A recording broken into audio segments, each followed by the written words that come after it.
जी हाँ, नमस्कार। News letter with Rakesh Ranjan में आपका स्वागत। अभी तो विपक्ष को ईवीएम को कोसने का मौका ही नहीं मिला कि गुजरात के सूरत में जो निर्विरोध चुनाव हुआ और जिसे लेकर बहुत तरह की खुशियां मनाई गई, जो स्वाभाविक है।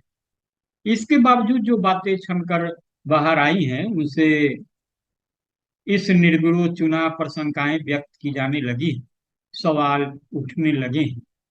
ऐसा कहा जा रहा है कि सूरत से कांग्रेस प्रत्याशी नीलेश कुंभानी भाजपा से जा मिले और ऑपरेशन निर्विरोध में पूरा सहयोग किया। कांग्रेस को कानो कान खबर न हुई कि हमारा प्रत्याशी क्या गुल खिलाने जा रहा है। कांग्रेस की गुजरात इकाई को नीलेश ने अंधेरे में रखा, यहाँ तक कि डमी प्रत्याशी को भी अपने साथ मिला लिया।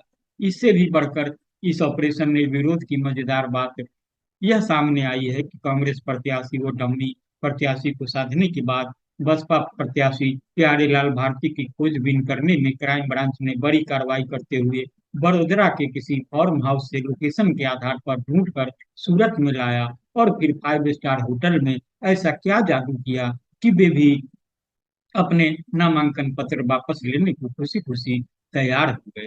फिर बाकी बचे 4 निर्दलीय प्रत्याशियों को भी आमने सामने बिठाया गया और वे भी हंसते खेलते अपने नामांकन वापस ले गए। और इस तरह यह ऑपरेशन निर्विरोध सफलतापूर्वक संपन्न हुआ और भाजपा अपनी लोकप्रियता साबित करने में जुट गई। तो कमलेश भारतीय लिखते हैं कि अब विपक्ष ईवीएम को क्या दोष दे सकता है। ईवीएम तक आने की नौबत ही नहीं आई। भाई वही नमिया बीबी राजी तो क्या करेगा काजी। भाजपा नेता विपक्ष पर सही तंज कस रहे हैं कि आपसे अपना घर संभाला नहीं जा रहा तो हमें दोष किस लिए मर रहे हो। जब आपका प्रत्याशी ही आपके बस में नहीं तो हम क्या कर सकते हैं। एक बार तो कांग्रेस ने इन स्थितियों से बचने के लिए पश्चिम बंगाल के विधानसभा चुनाव में अपने प्रत्याशियों से बॉन्ड भी भरवाए थे और अब चूक गई। बॉन्ड भरवाया होता तो यह नौबत न आती, लेकिन बॉन्ड भरवाने की नौबत क्यों आए। क्या पार्टी के प्रति कोई समर्पण, विचारधारा के प्रति कोई श्रद्धा, या फिर जनता के आगे जवाबदेही, कुछ भी तो नहीं। ये नए खेल हैं विश्व के सबसे बड़े लोकतंत्र के। यहाँ संविधान या फिर निर्वाचन आयोग भी क्या कर लेगा, क्या बिगाड़ लेगा। जैसे कहते हैं ना हरियाणा में कि सनी क्या कुंजर पार लेगा। इतना ही कह सकते हैं।